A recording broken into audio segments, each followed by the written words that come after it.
Welcome, everyone, to Season 1, Episode 4 of the Games People Play with Bernie Corbett. You're with me. I'm Bernie Corbett, and I want to welcome everybody in here today. As promised, we're going to make our first visit to the gridiron and with our guest, Bert Jones. And want to thank last week's guest, Robert Parrish. And dare I say it, we are going to be in the state of Louisiana once again. We were last week in Shreveport with Robert Parrish, and we're going to be in Ruston with our guest, Bert Jones, here, coming up to join us in just a moment. Before we begin, we just want to say some thank yous and acknowledge some of the people that helped to make this possible. And beginning with the Fours Sports Bar and Restaurant, voted by Sports Illustrated as the #1 sports bar and restaurant in the great country of the USA. And they still hold that record, in my estimation, and the estimation of people around the world that visit here on their trips to Boston. So make it part of your visit to Boston on Canal Street, just across from the TD Garden. I want to thank Peter Colton, Jimmy Taggart, everybody here at the Fours for all of their support in allowing us to broadcast from this great sports venue. Also, to Kelly Sports, and want to thank the Games People Play for Kelly Sports, and we have really benefited greatly from Kirsten Kelly and all the help that she's given us. And a reminder, if you're looking for a pro athlete, former or current, for a personal appearance, sales presentation, trade show, or corporate appearance, Kelly Sports and Consulting are the folks that can help. You can give Kirsten a shout at 781-888-2791, or you can check her out on Facebook at Kelly Sports and Consulting. And as always, thank you to Kirsten. And also for our home, away from home, once future home for broadcast purposes, Phil Castanetti from Sports World, New England's largest sports memorabilia shop since 1986 on Route 1 in Saugus. And thanks to Phil Castanetti and all the help that he has given us in order to launch our program here this summer. And, without further ado, we want to bring in our guest. Always like to bring in a guy that has a great nickname, and this guy certainly qualifies. He became the Ruston Rifle. He'll be talking to us from Ruston, Louisiana, the MVP of the National Football League in 1976. Mr. Bert Jones, descendant of NFL royalty, if you will, with his dad, Dub Jones, who we're also going to talk about, who's still going strong at 95 years young. And it's a pleasure to have Bert come in and join us here. Welcome to the Games People Play, Bert. Well, thank you, Bernie. It's a pleasure to be here. I look forward to visiting that sports bar. Looks like an interesting arena that you're in. Indeed, this is really one of the gems of the Boston scene, particularly for sports fans. So if you make it to Boston, hopefully you will. We'll be getting out of this whole pandemic, and people will be traveling. Just tell them Bernie sent you, Bert, when you come to the Fours. I definitely will. Absolutely. You'll enjoy yourself. First Liar doesn't have a chance, does he? But I would like to see it. But I'm COVID ready all the time. Yeah, that's right. Indeed, you've got your mask at the ready. We all have to, unfortunately, with the circumstances presented in the world today. Just part of the human condition here, unfortunately, that we're all dealing with. And you were back in your office in Ruston, and that's where it began, and where you returned to after your NFL career. And just to begin at the beginning, growing up in Ruston, Louisiana, attending high school there, where you got your nickname, the Ruston Rifle. Also, Bert, as far as your early life, I had seen in my research that you did have some ailments to deal with as a child. As a matter of fact, I guess if you could tell us a little bit about, you had a little bit to overcome from a physical standpoint, similar to O.J. Simpson, I believe, with a similar ailment that he had as a young kid. Well, I'm not sure about O.J.'s early years ailment, but back then they said I had rickets. Now, my mother says there's no way because many oranges and fruit is what I ate. But I did wear braces on my legs, I don't know, between the years of 3 and I threw them off kind of like Forrest Gump before I went to school, but they were exactly those type braces that I wore to kind of straighten my legs out. Worked out all right. And as a matter of fact, that was the reference on OJ, that he had rickets, I guess is commonly what was referred to. But you ended up pigeon-toed and a little bit, I guess a lot of guys that go through that, pigeon-toed and a little bow-legged, which to me spells athlete. No, I'm not bow-legged. I am pigeon-toed. Pigeon-toed, though, yes. And if you'll notice, there are very few sprinters that are not pigeon-toed. That's true. So they're typically the fastest, of which my father was one, or is. He's not that fast anymore, but he was fast in his day. That's right. Yeah, we'll get the stopwatch. We'll see what his 40 time is right now for your dad. God bless him, still going strong. We'll talk about him in a moment. And attended high school there where you got the nickname that stuck, the Ruston Rifle. Illustrious high school career in Ruston, Louisiana. Always curious about the recruiting process and the number of schools that were chasing you at the time, and if there was any doubt as far as your decision to stay close to home, State U, LSU, when you left Ruston, or were there some other strong candidates in the running when you made that decision? There really were. Of course, I was pretty distorted because, as crazy as it may sound, Bernie, when I got out of high school, I knew I had to go to college before I could get to pro ball. So it wasn't so much going to play college football as it was taking the next step to get to pro ball. I was what you would call a late bloomer, both probably physically, and I still haven't matured mentally, but I'm still working waiting on it. Right. We all are. So I wasn't that highly recruited. And we had the best quarterback in the entire United States playing right down the street from me, who was recruited by everybody in the world. A dear friend of mine, a guy named Joe Ferguson. Right. In Shreveport. Yep. In Shreveport, which is, they were a rivalry for us in high school. So we played football against each other, ran track against each other. So we kind of grew up knowing each other. And he was without a doubt the highest recruited quarterback in the country. And so, I was kind of like the second fiddle. Nobody of any real significance was really reaching out to me that hard. I did. Of course, we've got two great schools here in the town that I live. One is Louisiana Tech, and it's known for having great players. And my brother was playing for Louisiana Tech at the time, and actually a pretty good quarterback that went on and played in Pittsburgh, Terry Bradshaw, was playing. Right.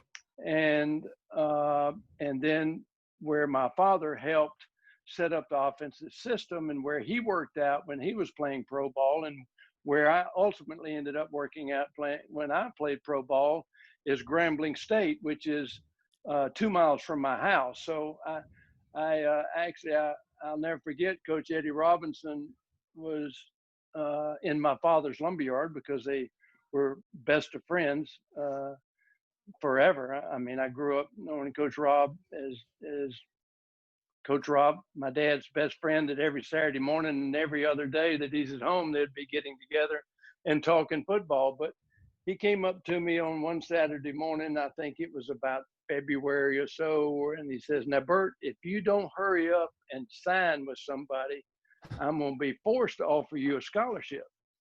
And I wasn't as quick-witted. Well, I'm not now either. But I said, "Coach, be careful what you ask, because I'll come if you ask me."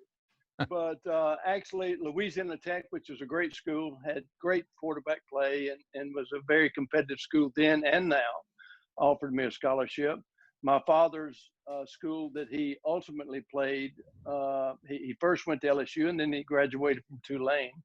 And Tulane recruited me. And then after Joe Ferguson decided to go to the University of Arkansas, LSU became more interested in me. And that's where, and my thought was, I want to play in the biggest arena. against the stiffest competition with the best players I could. And my choice was LSU, and it was a great choice. Mhm. Mentioned about high school, and you had a coaching legend to guide you in high school, which amazingly, same high school coach as your dad, Bert Jones. So he can claim two Jones Boys Hall of Famers from on his resume as a high school football coach. Remarkable. Yeah, Coach Hallscarrett was a dear friend, and he was my father's high school football coach. And actually, they won the state championship when my father was a senior. Back then, it was his second senior year, but they really only went to high school 3 years in 41. But they did win the high school state championship, and then he was my coach, and I have 4 brother siblings, and he was their coach also. So a dear friend, and his son was and still is a great friend of mine, who also ran a 9,500 in 1956, which is pretty fast. That's pretty fast today, let alone 1956. That's a pretty good number. Yeah. And the athletic lineage didn't just stop with your dad, but your grandfather, All-American for a legend for the Green Wave of Tulane. Your mom's dad. That is correct. My father was an All-American and is in the Tulane Hall of Fame, and my mother's father was an All-American in football and baseball. And the weird thing is, he was ambidextrous, and I can't prove it, but it was during that time frame when he was playing. But he would pitch right-handed and left-handed, and he could do it to the same batter back then because it wasn't a rule against it. And growing up, he played football and baseball at Louisiana Tech, and then to pay his way through medical school at Tulane, he played football and baseball there. Back then, there wasn't a number of years that you could play your college eligibility, so he played 4 at Tech and 4 at Tulane while he was in med school. And he taught me how to throw a knuckleball, a curveball, and he was some kind of athlete. There's no question about it. Once again, great lineage, great bloodlines. As is really the state of Louisiana. There's been numbers posted in recent years about more NFL players per capita from the state of Louisiana. But let's just think about the quarterback position from the state. You mentioned Terry Bradshaw, the Mannings, obviously, with roots to the state of Louisiana. Y.A. Tittle, Hall of Famer and LSU quarterback. Joe Ferguson. Something in the water down there. We haven't even talked about the Duck Dynasty guy. He might have been one of the better ones if he hadn't wanted to shoot ducks. You know, Phil was a pretty good player. Now, he was not as good as Terry. Yep. He was a year ahead of Terry, and Terry would have had trouble starting over him. But Phil was a pretty good player. He and my older brother, Bill, came in to Louisiana Tech together, and they were teammates. So I've known Phil not only from the duck blind, but I've known Phil from his playing days at Louisiana Tech. So, and you didn't mention Shaq, didn't mention Doug Williams, David Woodley. I think there were 5 starting quarterbacks in the NFL when I was playing that I either played high school against or grew up within 60 miles of each other. Well, once again, it might be something in the water down there in the bayou. I don't know, but breeding quarterbacks. I think it has to do with gene pool. You had to be pretty rough and tough to settle in the hills of North Louisiana and Louisiana in general. And Bobby Hebert, forgot about Bobby. Hebert. That's right. Yeah, but he's from down the bayou, so that's different than these hills.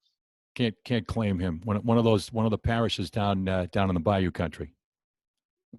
This is true. Yeah, Lafourche exactly. Parish, to be exact. Uh-huh.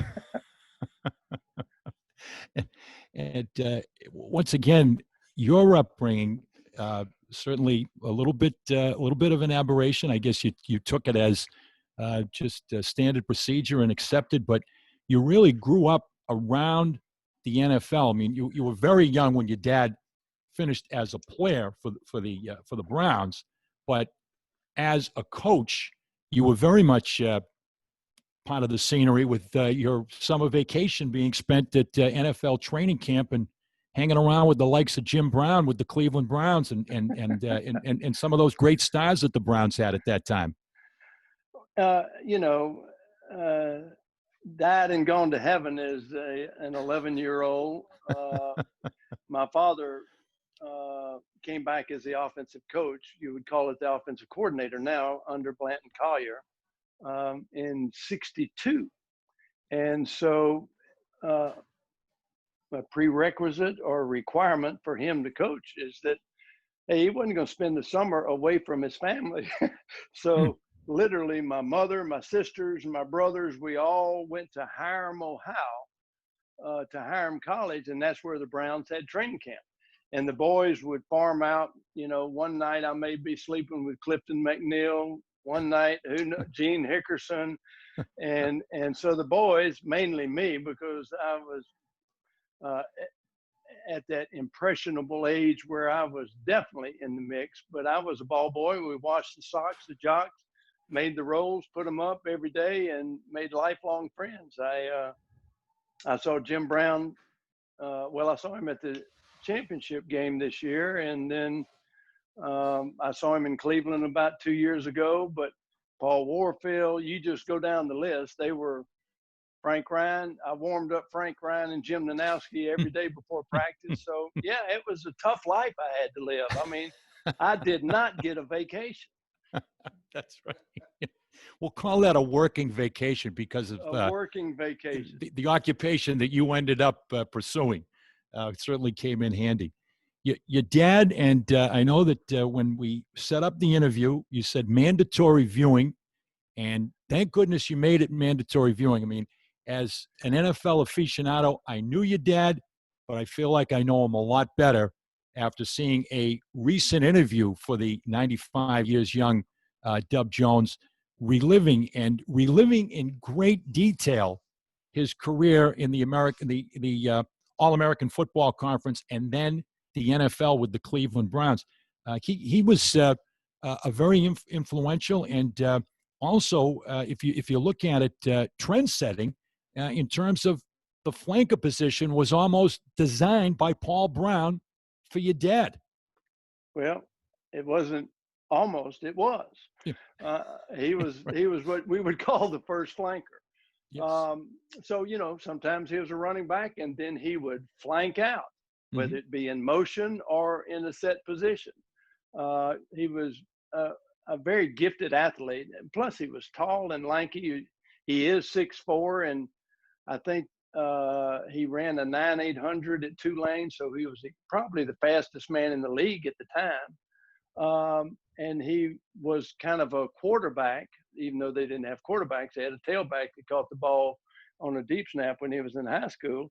So he was used to handling the ball. He had great hands, and he was, you know, pretty elusive and just a lot of fun. And he's a smart guy. He graduated in engineering, different than I. So,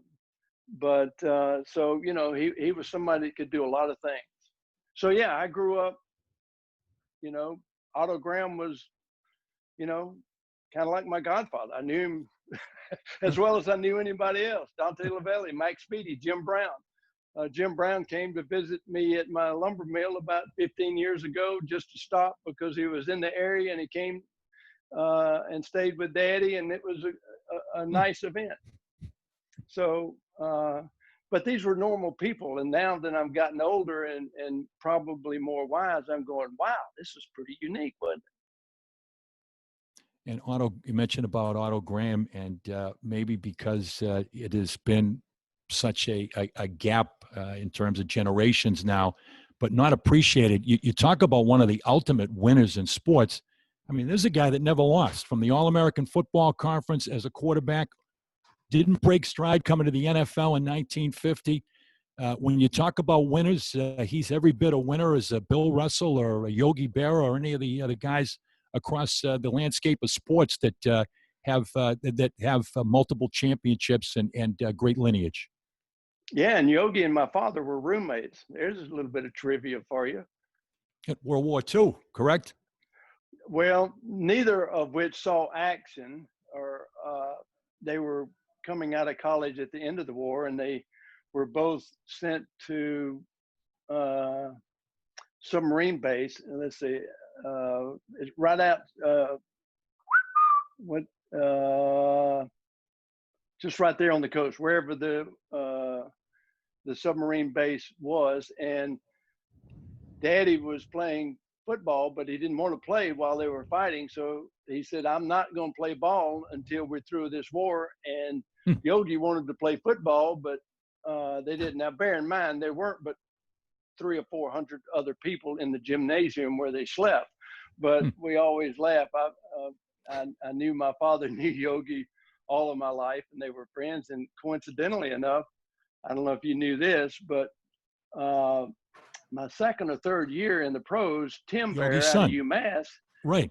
Yogi's son came, and we were roommates. We had a house just up from the stadium, and we were pretty conscientious about going to work every day. And I was laughing. My mother and father and Carmen and Yogi came to town. We were all sitting down at the restaurant, and Yogi and Daddy was saying, do y'all realize that when we were your exact same age, we were roommates? little different circumstances, but amazing. Yes. Yep. Significant. Wow. Yeah, that's right. You got a chance. Tim was a receiver. You got a chance to throw to Tim Berra. Mm-hmm. Yeah. And got to know his brother Dale real well. They're good folks. Yeah, absolutely. And you and your dad also, be remiss if I didn't mention the distinction of being father and son in the NFL record book. You had your 17 consecutive completions against the Jets in 1974.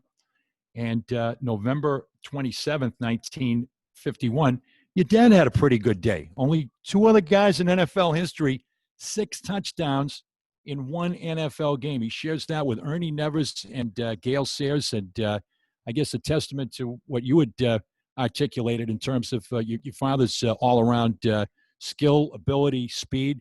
I mean, he was the whole package offensively. He was a good player. Of course, he had some great players: Dante Lavelli, Mike Speedy as receivers, Marion Motley. They just go down the list. Matter of fact, they had a pretty good tackle and a kicker, Lou Groza, and his son and I, John, have reconnected because he would work as a ball boy too. Because when Lou was in what we'll call the waning years of his career, he became strictly a kicker and not a position player. And so he kind of had the luxury of bringing John around training camp. So how many years ago was that? 62 to now. 2 years ago, 3 years ago, we got back together in Cleveland and had a big time. So we communicate now. Getting back to your decision to go into Baton Rouge, attend LSU, You're frozen in time. Big state university, and the opportunity to play at LSU. Charlie McClendon was the head coach, and when I went back and I remember you playing at LSU, and I remember some of the big games that you had during that time, but it was a rather slow start to your career. Only made 2 starts before the end of your junior year. You split time with another quarterback, Paul Lyons. And I guess, would it be fair to say some philosophical differences with Charlie McClendon's offense as opposed to you, that obviously had the ability to be such a premier, pure drop back type of passer? Well, and correct.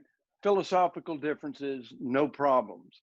I went to LSU to be with the best players and everything that I could be with, and playing in the biggest arena against the toughest competition. I was of the mindset that I thought that they would probably throw the ball a little more than they did, but it all worked out just fine. Paul Lyons, to this day, is a dear friend of mine. He was a great little shifty option type quarterback. And so, I probably have a record at LSU, the highest pass completion percentage on 3rd and 10 plus, because that's the only time we threw. No, but it wasn't bad. It was a great time. And we had a lot of success. And actually that was against Notre Dame, who Their coach was also a dear friend of my father, Air Parsegian, because he played with the Browns also, as did Don Shula and Chuck Noll, and you just go down the list. These were people that were commingled with as just regular, ordinary people in my life. When now that I'm grown up, man, those are some famous folks. Those are guys that have busts in places like Canton, Ohio, as a matter of fact, Bert. You Oh just yeah, make note most of of that. them do. Yep, they were just Yes, regular indeed. guys to you, just, your dad's whole network of friends in the football world. This is true. Yeah.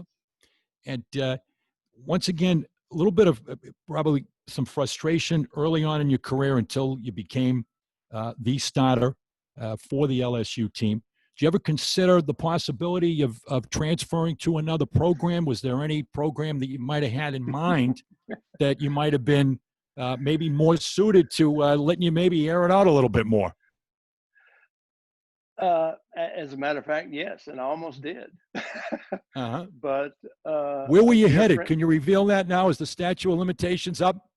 I hope so, and I made the right decision by not. Now, yes. Bear in mind, this is even then. It wasn't as if I wasn't happy at LSU, but I did think that I should be playing more, and I was hoping our style would change a little bit, and it did. It progressed as they allowed me to play more.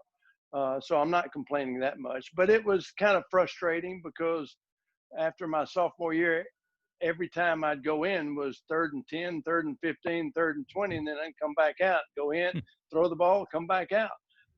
So I didn't really get a chance to play, and I could tell that, and it worked for him. So don't discount the fact that Coach McClendon was very successful, and he had a mindset of what he wanted to do, and he did it, and had great success with it.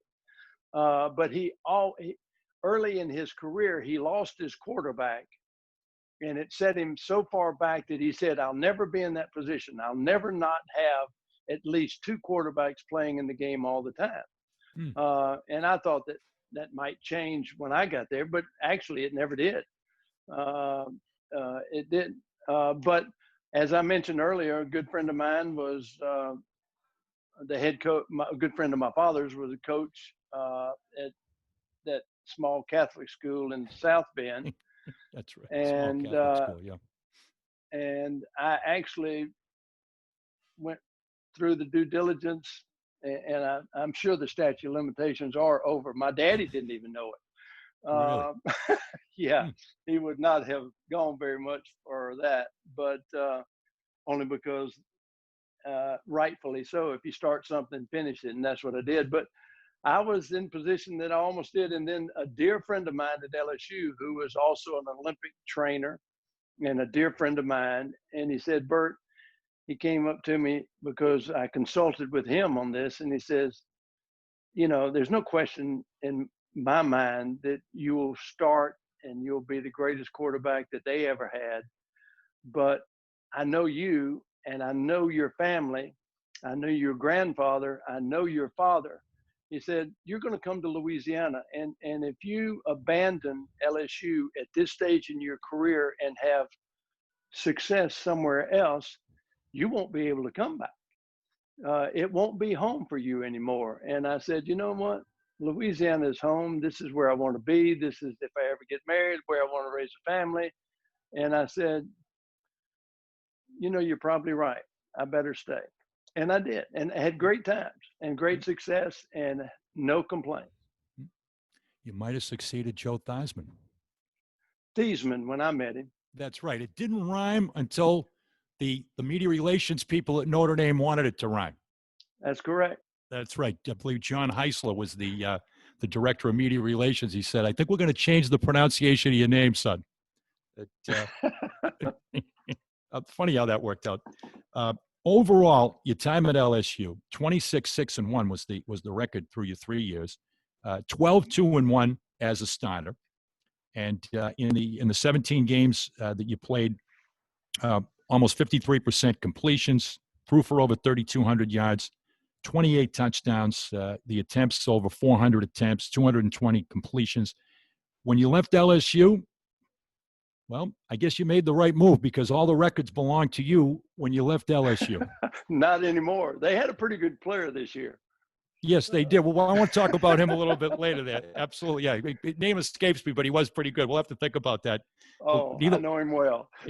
Indeed, neither one of us to have a senior moment here. But indeed. 9-1-1. I know it's Joe Burrow. Oh yeah, no, absolutely. So do I. So does everybody in that followed college football last year. What a meteoric rise for him. But that senior year for you, 9-1-1, and overall, and a tough loss to Tennessee. You played in the old Astro Bluebonnet Bowl at the Astrodome, but really thrived, came into your own as the man in charge during that 1972 season. And I guess you could say the signature moment, you knew this was coming, of the 1972 season, and one that they're still talking about almost 50 years later. And the lore of LSU and Southeast Conference football was the Ole Miss game and the 80-yard drive to win with how much time left on the clock? I guess they were still talking about that now. You and your quick release there down the stretch. Yeah, nobody can ever accuse me of not having a quick release, that's for sure. But the answer is we had as much time as it took for me to get another play off. That's terrible. Archie and I, you see, I'll show you. If you look over here, you see these dollar bills on the wall? Yes. Archie and I have had a standing bet for about the last 30 years. LSU, Ole Miss, and of course my mother does not allow gambling in our family, and so $1 is not gambling. So the loser has to sign a dollar bill and send it to the winner. And there was a long time when I was sending a lot of them to Archie. Yes. But the ones on the left are Archie, and the ones over here are Alabama, and then those are Joe Ferguson, Arkansas. And that game that we refer to, I guess it's one that as a kid, particularly a kid growing up in Louisiana, and I'm sure you can kind of close your eyes and can envision what Tiger Stadium was like on that Saturday night down the stretch. Bedlam, taking the team down the field. And was there any truth? Was that something that you cultivated in the years that have followed, that the clock operator might have been a distant relative, maybe a second cousin, Bert? Yeah. Well, that's what I'm saying. He wasn't close kin, but I knew him pretty well. It was one of those things, every child growing up has these marquee type events, the count's 3-2, the bases are loaded, you're at bat, 2 outs, and you're down by 3 and you hit a home run. Everybody makes up those scenarios as they progress through sports, and you just really don't get those opportunities very often. And this was one just like it. I mean, we were down by 6 points. We were 80 yards away to score, virtually no time on the clock within 2 minutes. And we drove the ball 80 yards, and ultimately, with 1 second left on the clock, we score a touchdown and beat Ole Miss. It was a great event. Indeed, great event that, once again, they're still talking about. And I got to ask you, did you ever see some of those signs that appeared on the Louisiana-Mississippi border in the aftermath? You know what I'm referring worse to? Than that, yes. Please set your clock back 4 seconds. 4 seconds. Entering Louisiana. Or 4 seconds, yeah. Well, what's worse than that is somebody there had the license plates for my car. And so to get from Baton Rouge, there are 2 ways. You can come around through Alexandria and stay in Louisiana, or cut across the boot through Mississippi, through Natchez, Mississippi, and into Ruston. And that, without a doubt, at the time was about 30 minutes quicker. But after the first 3 times I went that way, every time I entered the Mississippi line, they knew my car and I got a speeding ticket. And look, I had an El Camino and the bumper was on this side and the engine wouldn't even rev up high enough to get me over 35. So I know I wasn't speeding, but So it took me a while to be able to drive through Mississippi again. But yeah, there's some bad blood there. You weren't speeding. You were being profiled. That's what happened. Yeah, that's right. Yes. You were easy Well, I wasn't being target. profiled. I mean, it was. I think they had my license plate and they radioed it forward.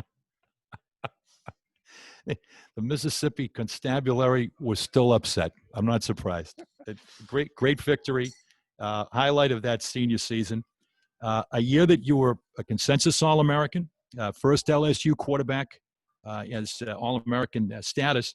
You were the Sporting News College Football Player of the Year.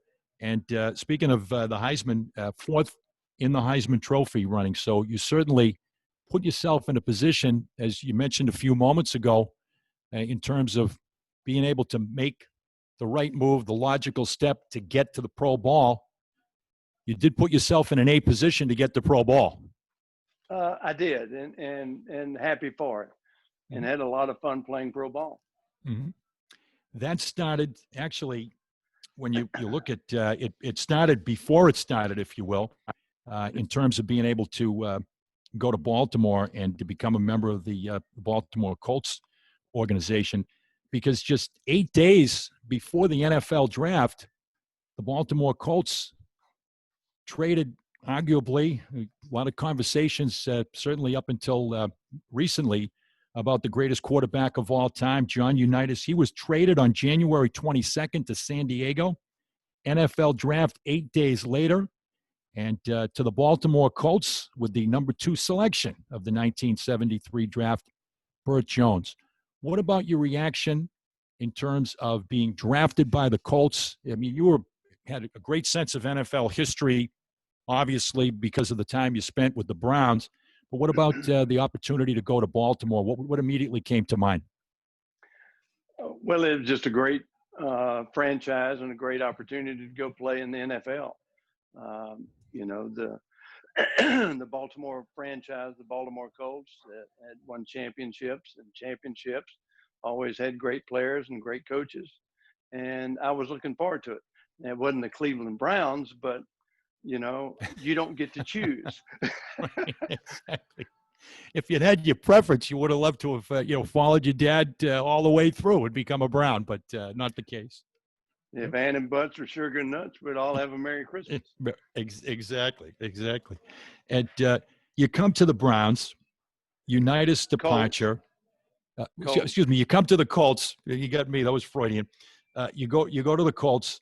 Unitas said departure in that same week, and obviously a lot of talk about the heir apparent and filling the shoes. How did you handle that at the time in terms of, I mean, it happened within a week. It was Unitas goes, now we got the kid from LSU with the big arm coming in. Well, the problem with that is I didn't go to Baltimore. We went to Chicago for the college all-star game. Ah, that's right. Yep. And so instead of going to training camp like everyone else, we went to Chicago and played in the college all-star game. And who was my roommate? Joe Ferguson. Who was also my roommate in the high school all-star game in Baton Rouge. So, like I say, times repeat itself. But it was a great game. We played against Miami Dolphins, and we actually almost beat them. And that was the undefeated team. And so then I come back to Baltimore, and now it's preseason. So I was late coming. Of course, nobody had more respect for John Unitas than I did then, nor now. Great player. And a lot of people said, well, it's got to be tough following John Unitas. And I'm going, well, not really. He set a benchmark of being great. I'm proud to follow. I'm not competing with John Unitas. I'm playing the same position as John Unitas for the same team after he's been gone. And John and I were good friends until his death. He came in, Howard Schnellenberger was the coach your first 2 seasons. Coach. Yep. Howard obviously went on to a national championship with Miami Hurricanes back at the college level. Long time, very well respected. And then really began to blossom as an NFL quarterback. It does certainly take time at that position. Your third year, a former NFL quarterback in his own right, Ted Marsha-Broda, becomes the head coach. and you really had a chance to work, it seems like, well with him with the 3 division championships the next 3 years. What about Coach Marsha Broder, and was there a simpatico with him taking over as head coach that led to success? Well, my maturity as an NFL player came at that stage in the game. I had this disrupted training camp, as you noted, or as I noted, by going to the college all-star game. The second year when I came back in the league, that was the first NFL player strike. And so we didn't have training camp. Nobody came to training camp. So the first time I came to training camp was 2 days before the first preseason game. And, so you can't discount Howard Snellenberger as having not developing me, because he never had an opportunity to coach me except put in the game plan. Right. Of which I have great respect for. I had great respect for him then, and I still do now. He's a great coach and a good guy, fun to be around. But Coach Marsha Broder came in, and things. I had an opportunity at that time. There wasn't any NFL strike, and so I literally, I spent about 2 months in the Hunt Valley Inn in Baltimore because the old Colts office was next door, and Ted and I just sat down and went through film, through the game plan, through the playbook, and just kind of harmonized our thinking. And so we got it all put together, and it worked out pretty well. He's a great coach, great strategist. I mean, he had great success in Baltimore, then he had great success in Indy, and he had great success in Buffalo. I mean, he was he started the shotgun with Jim Kelly in Buffalo. So he had a lot of great ideas and great success, and a dear friend. And a pretty dramatic, one of the great turnarounds in NFL history. I know you take pride in that as the guy that was at the controls of that offense from 1974 to 1975, the first of your 3 AFC East championships, and a 9-game winning streak. Everybody in do you remember the excitement in Baltimore that the Colts are back for the first time? There was a little bit of a hiatus there, but the excitement in that town for that team, and the fact that there was a rebirth of the franchise. It really was, and it was it was pretty dramatic. That year we opened against Chicago, in Chicago, Soldier Field, and we won. But then we lost the second game, and we lost the third game, and lost the fourth game, and lost the fifth game. So we were 1-4. But the difference is in each one of those losses, we were competitive and coming together and gelling. And so we felt like we were still in the game. And Ted, the ultimate optimist, he says, "Gang, all you have to do is win out, and we'll be in the playoffs." And so then we won the next one. So now we're 2-4, and it was a pretty dramatic comeback. I think at the time, possibly even now, it was the greatest single year turnaround in the NFL. Is that your phone or mine? We went from 2-12 to 10-4, and it was amazing. It was something to hang your hat on. Off and running there in 75, the first of those 3 AFC East titles.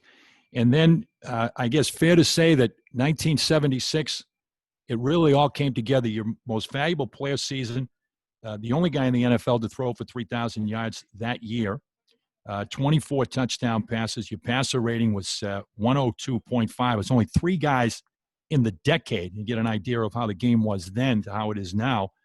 Roger Staubach and Ken Stable were the only other 2 to achieve a 100-plus QB rating. Completed over 60% of your passes, 11-3, all-pro status. As you think back to that season, and also to give you an opportunity to talk a little bit about the array of weapons that you had surrounding you there at that time with, Lydell Mitchell in the backfield and Glenn Doughty. And I also wanted to get some insight as to the chemistry, if you will, that you had with Roger Carr, because that was one of the NFL's best during that time. Jones to Carr was, put it on the board at that point? It was pretty electric. It was really a lot of fun. I think about that team. You know, one thing that Ted taught us is collectively you can be great. Individually, you can be good. And we took a lot of pride in that. And you had Glenn Dowdy as my flanker, who was as tough a possession receiving flanker as there was. I don't care who you were, except for Mel Blount, because he was the best football player I ever played against. But anybody else in the league, Glenn Dowdy could get an inside position, and I could stick it in there, and he would catch it. Had a great tight end with Raymond Chester, who came from Oakland to us, and he had a lot of speed.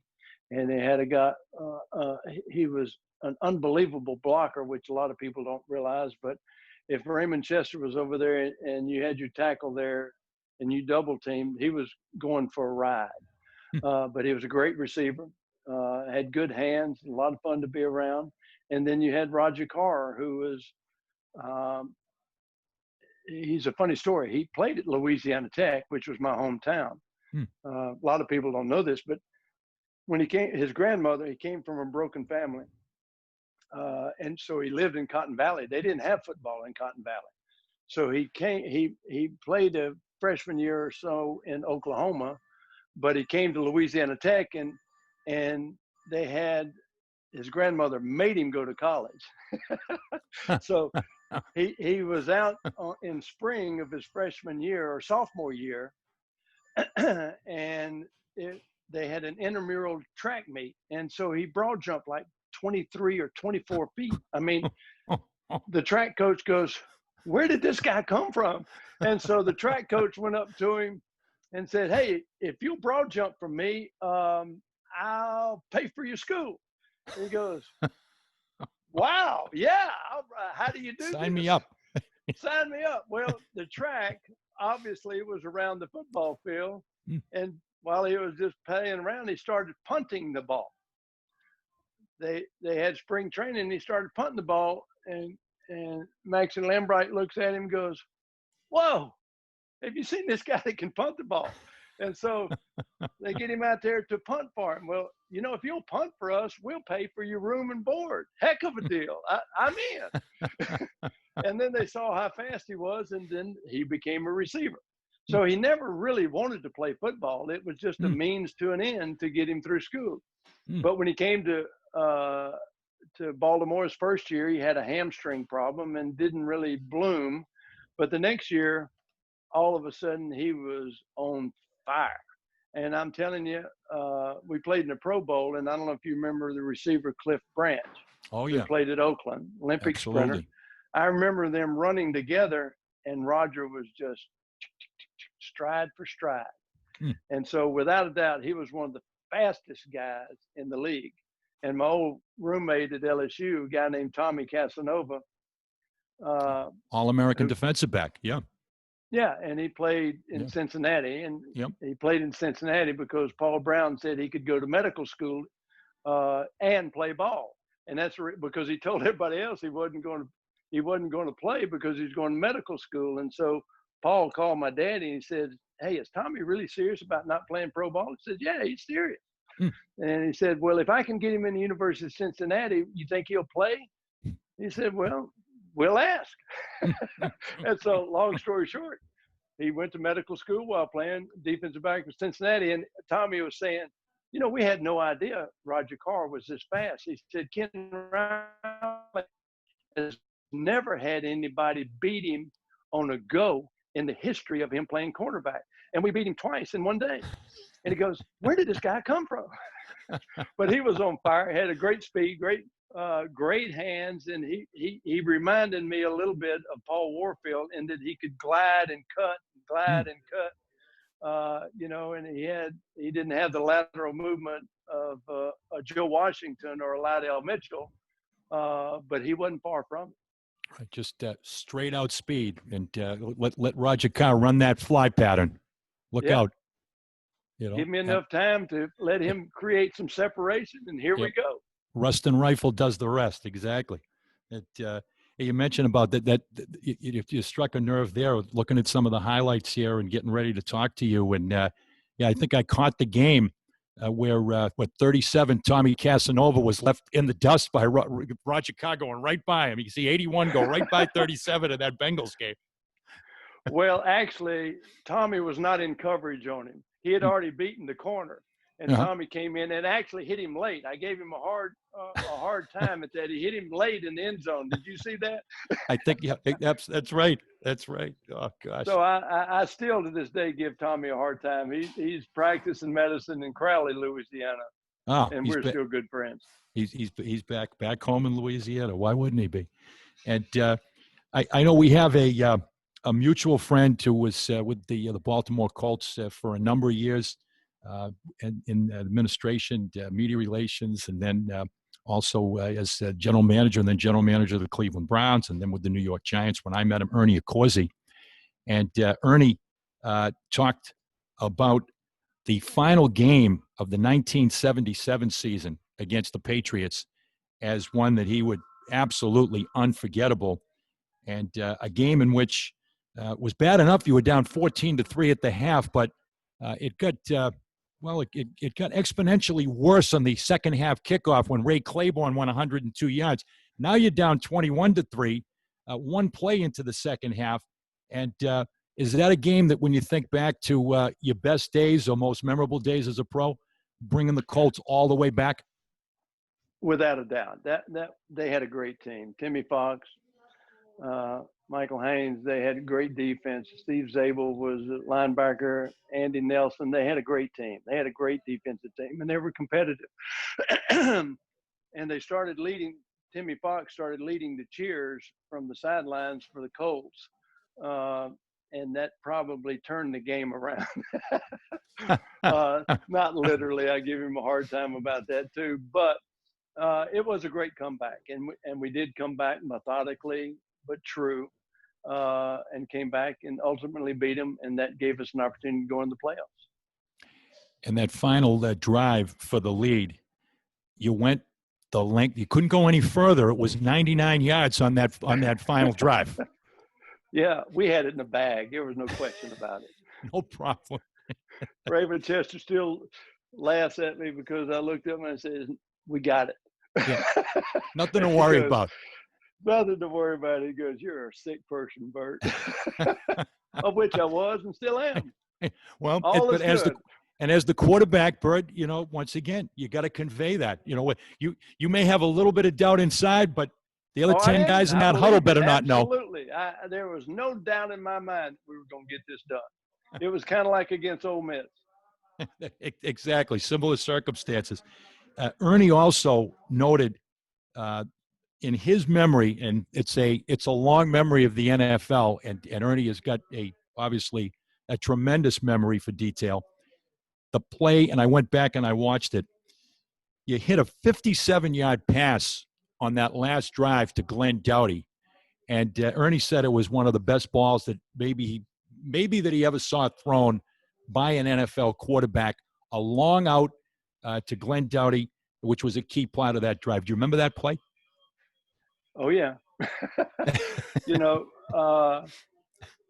Glenn Doughty's main attribute was not speed, so everybody played him tight and tough. And he said, "I think I got it." And I said, "Let's go for it." And sure enough, that guy bit on the inside, and we took it. And it was one of those things where I didn't have a whole lot of time, but kind of got it on a rope to him. But 57 yards is nothing. Well, you used to warm up. You used to throw 50 through the goalpost as part of your warm up? I won more $20 bills. I shouldn't say this because that tells my mother that. Wait a minute, that's the gambling. So, yep. That's the gambling. I'm in trouble now. Absolutely. Fortunately, I don't think my mother will pull up a podcast, although she might. I hope she. Yeah, that's like check it out. Yeah, but I used to stand on the 40-yard line and take bets that I could hit the crossbar right where it came in, and it was one of those things. A pitcher has a sweet spot where he can throw every time. Well, that was a sweet spot. I could just go boom, and as long as I kept the vertical deviation correct, it would hit it.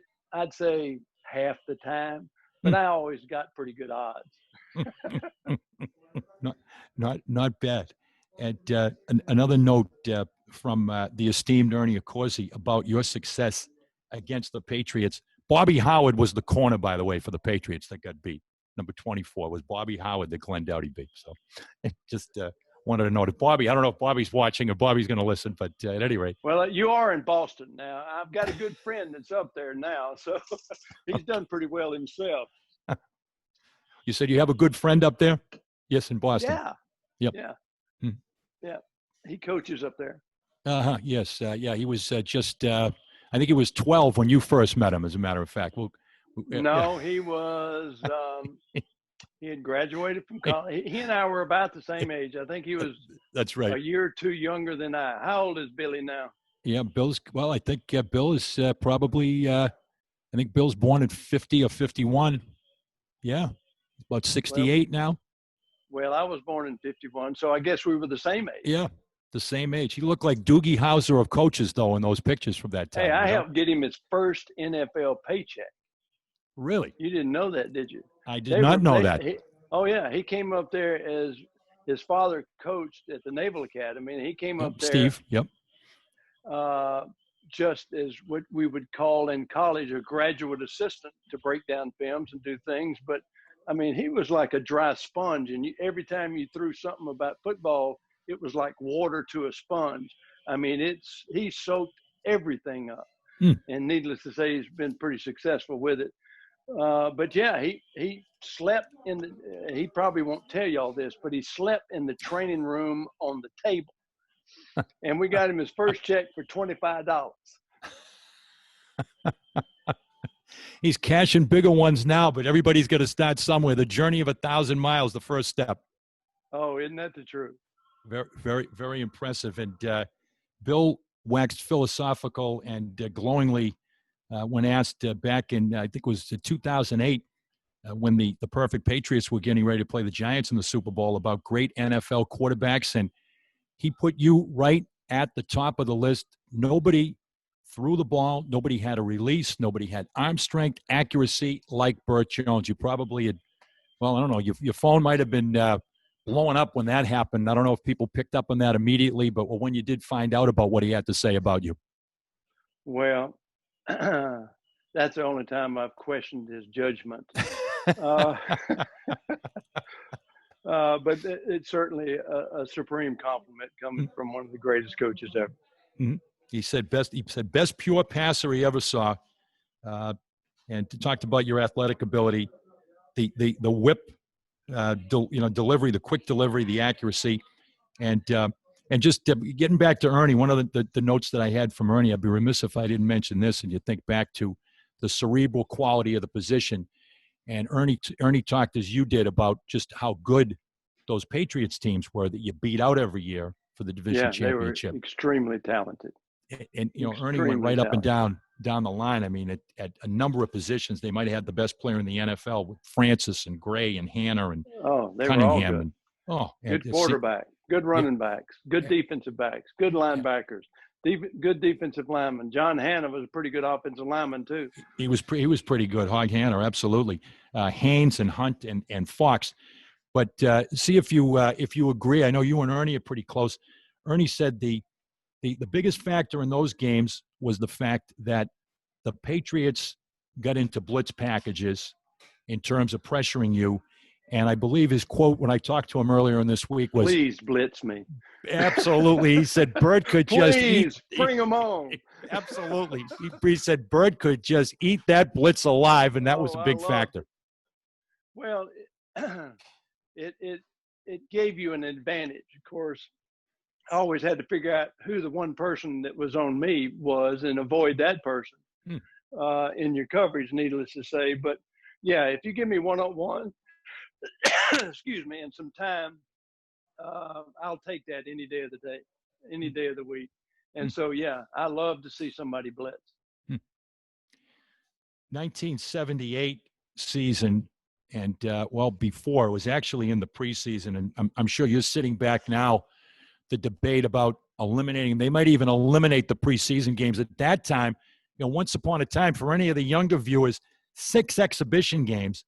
And bad enough that you suffered your shoulder injury, but Bert, that shoulder injury was in the 6th exhibition game, as Ernie reminded me, on a concrete surface at the Silverdome. You were playing on asphalt on top of it.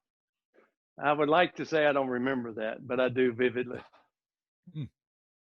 If Ann and Butts were sugar and nuts. Yeah. It's just terrible circumstances. Bad enough to get hurt, but to get hurt in the 6th and final exhibition game. And meaningless exhibition game. Yeah, absolutely. A meaningless exhibition game. That led to, obviously, your struggles physically and getting on the field, staying on the field during those years. And also just a general decline in terms of the personnel and the state of flux that the Colts were in. I mean, it was just Ernie got out. Yeah, exactly. I still am mad at Ernie for getting That's right. He out, didn't take you with him. If he stayed, we'd been all right. But he saw the writing on the wall. Yep. I shouldn't say this, but I'd go in the huddle and I would say, "Now, who is this 84? Name, please. What's your name?" And this is midway in the season. But once again, it was all good. My one regret is I probably should not have tried to continue and play having a 2nd-degree AC separation. But, my mentality as a player was about a half bubble off. I still reverted back to the linebacker days and thought that, they paid me to play, and it was just stupid. But, I healed up and I had some great individual performances. Unfortunately, we didn't have any as much talent as you would like to have to compete in the NFL. I remember my left tackle was making $17,500 and was a tight end the year before. A little bit of a discrepancy. Which is not exactly what you want in your left tackle. No, indeed. But he was a great player. He came back at 260 the next year and was a great player. But he was a little overwhelmed when he was playing left tackle that first year. You said you just cut out for a moment. You said he was only at what was his, he was weighing in at? He was under 210. Under 210. My gosh. Yes. Wow. Talk about it.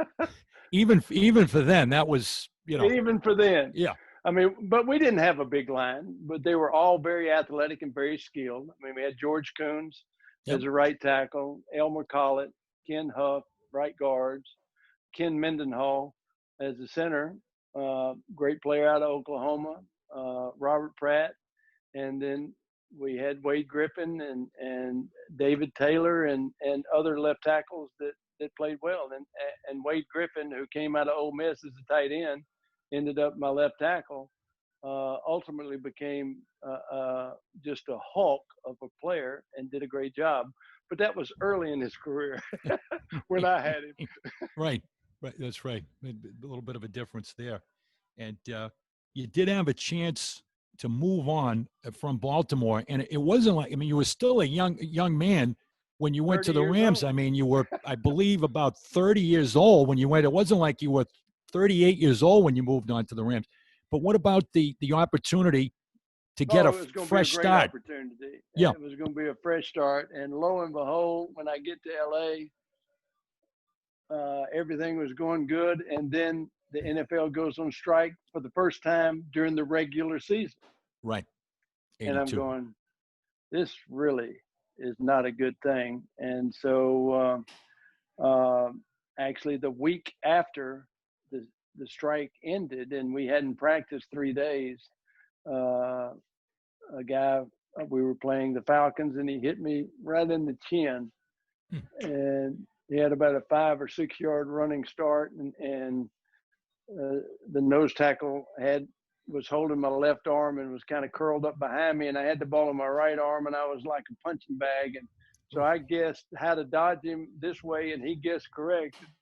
boom. And so dislocated my jaw and kind of cracked that little bone that goes up in there. And so I called timeout and got Dr. Curlin and Job. Dr. Curlin was there, and I said, pull this thing out. And he goes, ooh, that's pretty ugly. And so, but ultimately I didn't know it because I went back in and finished that game. And then I was playing the next game. And then I noticed I couldn't feel my left side very well or at all. And he said, what's going on? I said, I don't know. Am I having a coronary issue? I feel like I may be having a heart attack. I can't feel my left arm. And he said, you need to come out and let's figure this out. And so ultimately they did. And that was pre-MRI days. So we had a dye-injected CAT scan, and they found out that I had a fractured C5 and ruptured the disc between 5 and 6. And so had to have a cervical fusion and stent in traction for 5 weeks before the surgery and 4 weeks after the surgery. So it was time to come back to my lumber business and run it full time. Mm-hmm. And the only other, if you will, brush with the NFL, and I thought this was amazing. I think I remember reading about it at the time. 1990, the NFL, they initiated the quarterback challenge of both retired and current quarterbacks. And you were first among the retirees, which, congratulations. But I think more significantly, particularly to Bobby Beathard, who the legendary general manager with the Chargers, you were third overall among the quarterbacks in that challenge. And I hadn't picked up a football in 7 years. I kind of, when I brought it back, I put it on the shelf and never picked it up again. It was such an acute injury and departure that I just didn't deal with it. But yeah, and Bobby, he goes, Bert, I thought you hurt your shoulder. I said, yeah, well, I got that. Well, I broke my neck is what happened to me. He says, well, why don't you come back and play? And I said, well, they told me I had to quit. And he said, well, I'll send you to any doctor you want to go see. But I said, now, am I going to be able to wear a baseball cap and hold a clipboard? He said, hell no, I need you to play. And so I said, okay. So I picked out a couple of doctors where I wanted to go visit your friends. Elmer Collett in San Francisco. Went up to see a doctor there, and I wanted to go back to Baltimore, saw a couple of doctors there. And I finally went back to LA and saw Dr. Curlin, who was a dear friend at the time. He said, Bert, I can't tell you can play now after having already told you to retire. He said, I just don't know. And I said, well, if you have any doubt, my lumber business is doing well. I've got I have 4 children that I need to see through school. Life is good. I don't, so at that point I said, Bobby, I can't do it. Just a very polite no. I'm flattered, but no, thank you. Yeah. But I seriously thought about it. And, once again, if and buts were sugar and nuts. Absolutely. The one thing that in getting ready to talk today, I guess that amazed me surprised me a little bit, someone that had such a great passion and a great love for the game, as you did from an early age, someone who was in a unique position like you were with your dad and the exposure that you had to, not just any organization, but to the Cleveland Browns and being around the guys that you talked about. Was coaching ever on the table for you? I guess it's a great tribute to how much of a family man you are and how much the family means to you. Was that ever a temptation for you to get involved in coaching? Initially, it kind of was. The owner of the Rams at the time, Georgia Frontiere, they said John Hadel was the offensive coordinator then, and John was a good friend and a good coach. But she said, why don't you come back and be my offensive coordinator? And I'm going, well, I don't know. Let me think about that. And so that was 82. My twins were probably 5 or 6, about to start school. My third child was a year behind them, and I just had my 4th child was on the way. And I said,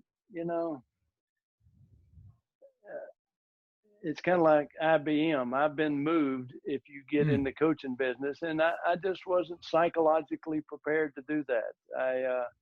When my father coached, eventually he got out of coaching primarily because instead of being a 6-month gig, it turned into a year-round gig.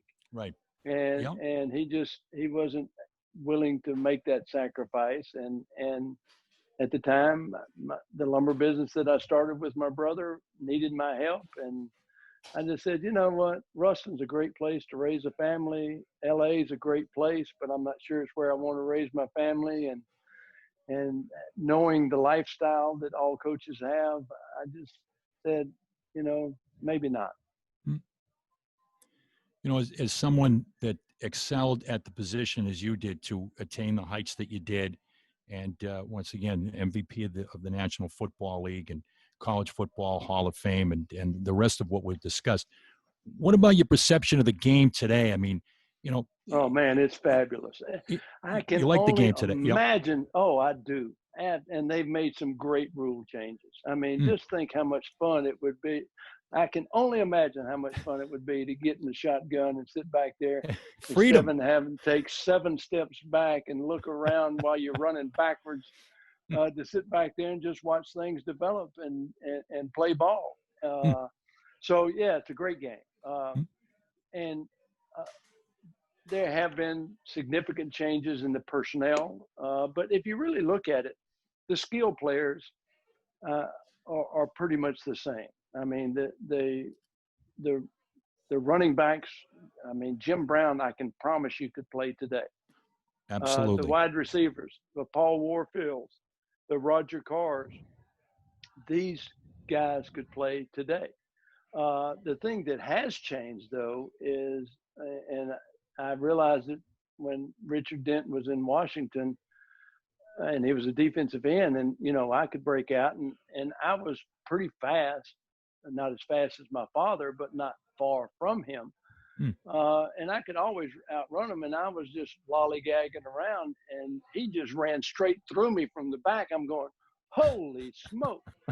So the speed and the strength of the offensive linemen and the defensive linemen and the linebackers is what has significantly changed things. And then the flexibility to get position players in and out of the game is much more dramatic now, where, you know, sometimes you've got 8 defensive backs on the field. It would have been a little more difficult, but I would love to have had that challenge. But they play great ball. I mean, I can hardly wait to see Joe Burrow go to Cincinnati and have great success. And, you know, like I say, I got a lot of friends. Archie and I have been friends. I've known all of his children since they were babies, and Joe Ferguson and his family. You know, I think we all think the same. Just like I didn't replace John Unitas. I just played the same position in a different era of football. You know, nobody's going to replace Peyton Manning with the Colts. They're just going to play the same position that he did in a different era. We all had our time and space. And during your time, some of the significant differences, once again, to the younger generation that may view, you called your own plays, and certainly, which is, you know, that's an aberration. You talk to somebody under the age of 30 about the NFL, and, you know, it's headsets and it's plays being, but there was truly that field general mentality, and also that you were very, just lost it. I have you. No, I just lost it. That's right. Oh, you can still hear me? Yeah. Oh. Yes. That, can you see me? And how demanding you were in the huddle also, in terms of your style. You had a very fiery style. Like I say, I used to be a linebacker, and I ended up being a quarterback. Yeah, I can't hear. But a lot of people think that that's difficult to call your own plays. But I was in such harmony with Ted Marchibroda when we were in the groove that it wouldn't have made a difference had he sent the play in or had I called it myself, because we were in harmony in our thought process. I mean, I spent more time in coaching meetings than I did on the field practicing. So when I made a call, the odds are Ted knew what I was calling.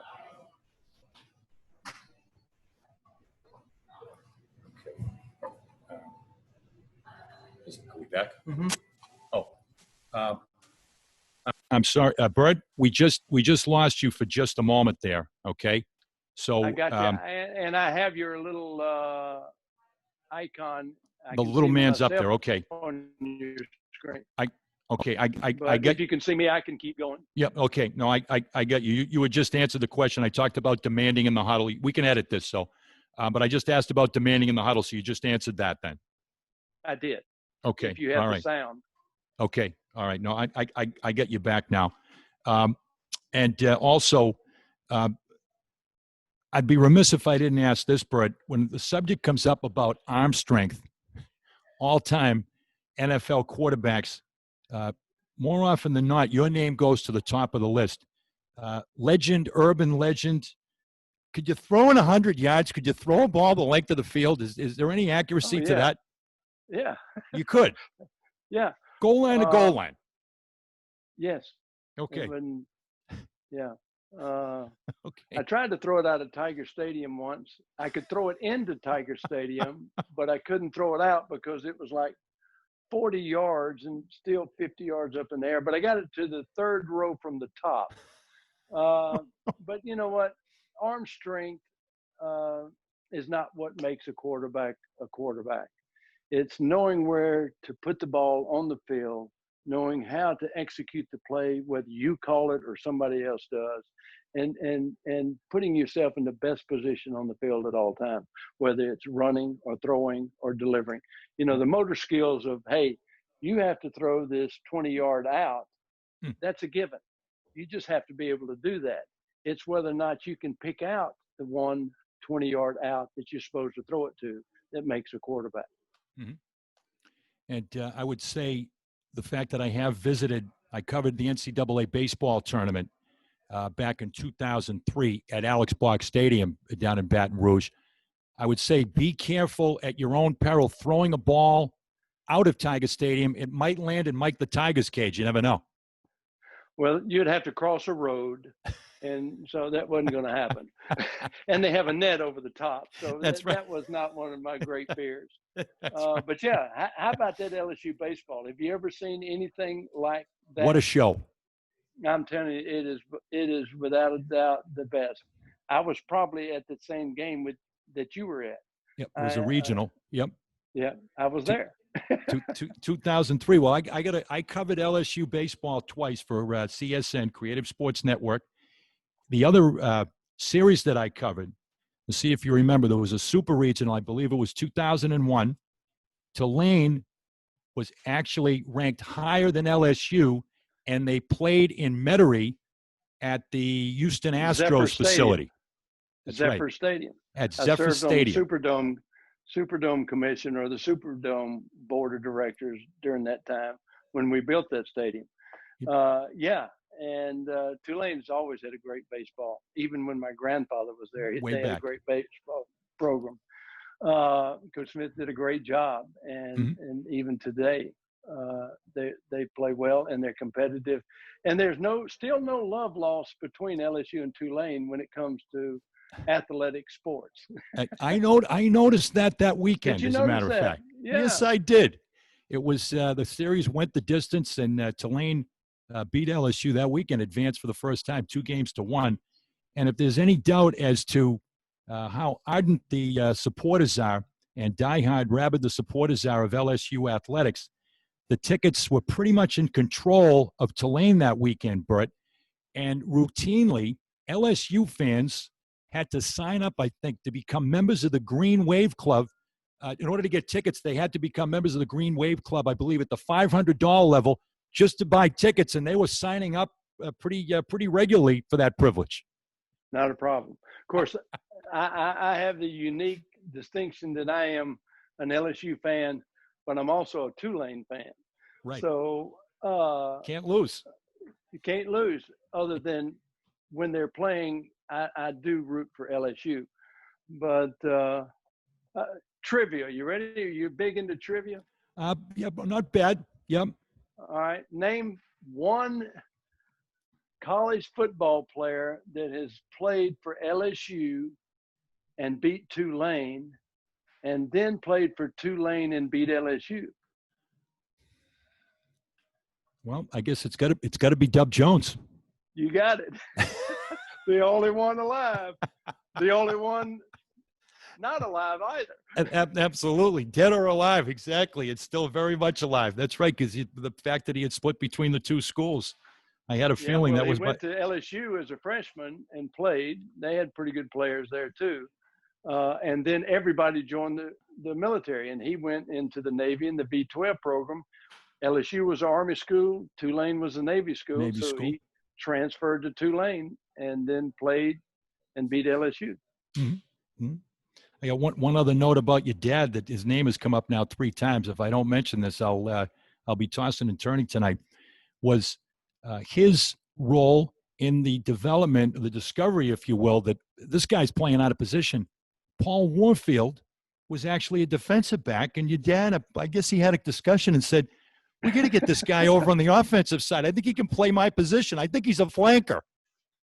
Well, that is a true story. Paul Warfield, let's see, was it 2014, they had a reunion for the last Cleveland championship team, which was the Cleveland Browns, 1964, their victory over the Baltimore Colts. Right. And then prior to that, my father was a player, but my father was a player for the Browns when they won 6 championships. And then he coached as offensive coach. But I was laughing. They brought the whole 64 team back. And of course I knew Paul Warfield from training camp. And so Paul came up to me, and I'd heard the story, but he told me, he says, I'll never forget. I mean, back then, rookie camp meant that you came to training camp a week before the veterans came in. Mm. And so he was there, and after about a week, he says, everybody has a Turk. The coach wants to see you and bring your playbook. Yep. Mm-hmm. And so he'll never forget, a coach came to me and says, Coach Collier would like to speak with you. And Paul said, I hadn't even been here a week and I'm about to get cut, And so he goes in there, and Blanton was there, and Blanton was hard of hearing. And my father was there, and Howard Brinker was the defensive backfield coach. And my daddy had already set this up with Howard. He said, Howard, this guy is a phenomenal athlete. He will do us more good on offense than he will on defense. Hmm. And Howard says, well, he's going to be the best defensive back I've got too. I said, do you want to score 40 points or do you want to win or tie 0-0? He said, well, I guess you make a good point there. And so, yeah, he came in there. And so as Paul would tell the story, he said, now, Paul, we need to make a change. We would like to move you to offense. And he goes, holy smoke, I thought y'all were cutting me. This is great. Turned out to be a pretty good move all the way to the Hall of Fame for Paul Warfield. Yes, indeed. Good eye for talent with your dad. And these words fair to describe you as a player: fiery, intense, competitive, a tolerance for physical errors, but no tolerance for mental errors. You expected guys to prepare like you prepared. I did. I apologize. No apology. Okay. And you know what? Yep. When we were competitive, everybody was on point, just like I was. Mm-hmm. Yep. Absolutely. And you mentioned about Joe Burrow. You still follow LSU football pretty closely, and I want to try to make my guests feel at home. I was actually, for the Creative Sports Network, I had an opportunity to be there. I saw your shirt when you walked on the set. That's right. I wasn't going to say anything, but impressive. You I did was your there. Homework well. I was at the Superdome. I had a pass from Creative Sports Network that I had covered the college baseball. My friend Mike Harrison, and I had a pass for that game, a media pass to cover it, and that was a big night on Bourbon Street with LSU defeating Oklahoma. That was Nick Saban's national championship, and of course, there's been a couple to follow. I was there. And you were there. And one of my son-in-laws went to Oklahoma.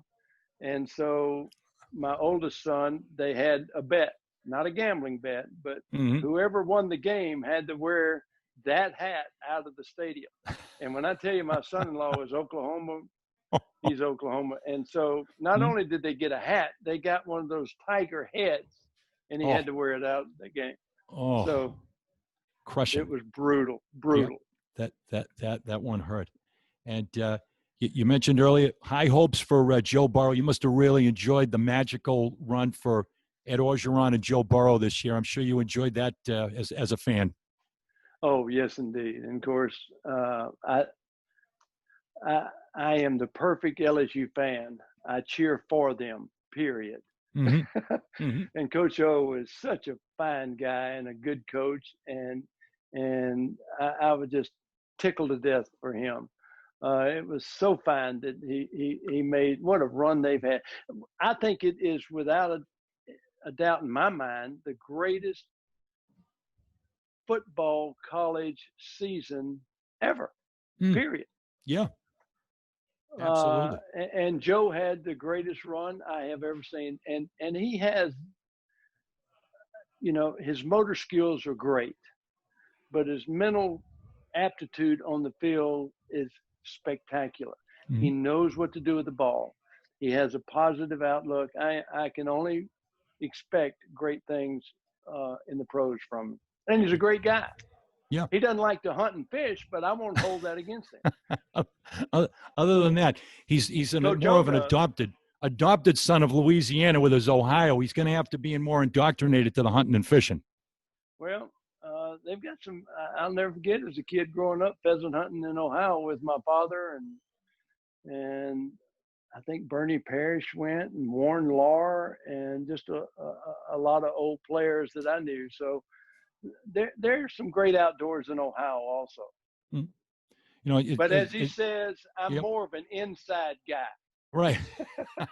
That's more of it, exactly, as opposed to yourself. And you had once again, what they look for today in terms of athleticism, mobility. You had the mobility. As you look back on some of those injuries and the perpetually broken ribs, did you run too much, Bert? Would you change anything about that? No. No. Yes, I ran too much. Would I change anything? No. No. Yep. Taking on some of those guys. Yep. A half a bubble off. That's a level in case you're not in the construction business. Okay, half a bubble. Okay, it was what? Yeah. Bert, it's been great spending time, and as we wrap up and we look back to a guy that was an NFL star in the 70s, there was only one real measure of status. You either got a light beer commercial or you didn't. And I drink Miller Lite because it has a third less calories than the regular kind, and it tastes great. And it sent 3 of my 4 children through college. Most importantly. And yes. And what do you remember? I went back and brought back the memories of when they first aired. You did one where it was a little bit of a test of strength, where you couldn't quite match L.C. Greenwood. Yeah, that was kind of demoralizing for me. I thought so. They hadn't opened it, and they filled it up. So I was at a severe disadvantage. But the creative genius of those guys up there. It was a great run for. I don't think there's ever been a commercial program run that was as successful as that. I mean, it was a lot of fun. And the other one was absolutely priceless, including the play on words involved. You and Ben Davidson, the thought of you and Ben Davidson loose on the streets at Mardi Gras as you the king. Yeah. King. And Ben was Kong. It was King Kong at Mardi Gras. And we had a lot of fun. Oh, it looked like you had a Ben, ball. What a great guy. Oh, man, we had more fun together. And just that cast of characters was a hoot. I think the funniest person I've ever been around in my entire life is Bob Uecker. Bob Uecker. I mean, sure. This guy is a riot. And he can grizz with the best of them. I mean, it is a hoot. And with you as the king, I thought, once again, God bless whoever on Madison Avenue was writing the ad copy. Do you remember what you said to Ben Davidson with the poor? Do you remember the I've line? been hitting the head too many times. No, tell me. Well, it does refer to the head because as the king, the poor, and you said on with his head. Oh, There I do you go. remember that now. Yeah. Great line. Great line. and my executive producer who has roots to Baltimore, little Andy Bernstein, remembers going to Luskin's Appliance. And I believe that Mr. Luskin I remember had talking to Andy back then. He was Yes. a little bitty guy, you know. He's grown up since then. Yeah, he has a beard. He didn't have a beard then. Yeah. And we had more people at the Luskin's Appliance Center than there were in Memorial Stadium 2 days before. I'll never forget that, because that's the night that I always go in, and Ted and I at the time would sit down and do nothing but break down film. And what do you think here? What do you think there? And it just really cut into my study time. And you did walk away for the price was the free television. You got a nice new TV. Oh yeah, black and white. Still have it in my kitchen. First Wire doesn't have a chance. Yeah. Zenith TV probably, right? Yeah, nice black and white Zenith. Yeah, it was a good. It was a high quality, very inexpensive. Exactly. Well, little Andy Bernstein, all grown up, we'll never forget that. I'll never forget this, having the opportunity to spend time with you here today. It's been hopefully you had as much fun as I did being able to talk to you. I have. Now I do want to come to that sports bar. Yes, we'll get you to the Fours. All right, and I'd like to see that. I'm supposed to go up to actually I was supposed to go up to Boston next month, but I'm not going. I'm staying hunkered down. Yes, maintaining my social distancing and always having a mask on properly, and making everyone around me do the same. And y'all be well, healthy, and take care. Who was that masked man? It was all-time NFL great Bert Jones joining us today. With my COVID hair. I hadn't had a haircut since March the 9th. Exact. Absolutely, Bert. We're even there. I think we've got a lot of company. But we want to thank you very much for joining us. We really appreciate it. And on the games people played, you played the game well. And in the years since, you played the game of family man well. I know you're very proud, your kids, your grandkids, and I think you're probably still enjoying that family bridge game with the mom and dad. Every Thursday night. That gets the competitive fires going, I'm sure. Oh, yeah. But my mother and my father, they're almost 96, and their minds are like steel traps. They still spank me. And I'm not a bad bridge player now. So in the last, my mother made it her bucket list. All of her children had to learn how to play, and all their spouses. And so every Thursday night, and for about the first 5 years, it was lessons, but now it's a free-for-all. It's a bloodletting. It's a bloodletting. It'll still and always will be a competitive night of bridge. It'll bridge night in Ruston, and be ready, be prepared. Thanks very much. Y'all come see. Absolutely. Look forward to seeing you here at the Fours in Boston. God bless, Bert. Bert Jones, our guest here. Once again, as we wrap up Season 1, Episode 4 of the Games People Play, and Bert certainly played the game well, and really appreciate having him here with us this week. Thanks to everybody that makes the Games People Play possible. My executive producer, little Andy Bernstein, a little bit older than he was when he got Bert Jones' autograph at Luskin's, nevertheless. Also to the Seattle crowd, to Todd and Kiwan for working with us. And once again, to the Fours restaurant where Bert will visit. Maybe we'll get Bert on the menu. Robert Parrish is on the menu. Maybe we'll get another proud son of Louisiana on the menu with Bert Jones at some point in the future. Also, thanks to Kirsten Kelly and to Phil Castanetti at Sports World, as always. So for the Games People Play, we'll be back with you next week. Play the game well. Until then, this is Bernie Corbett. Good afternoon, everyone.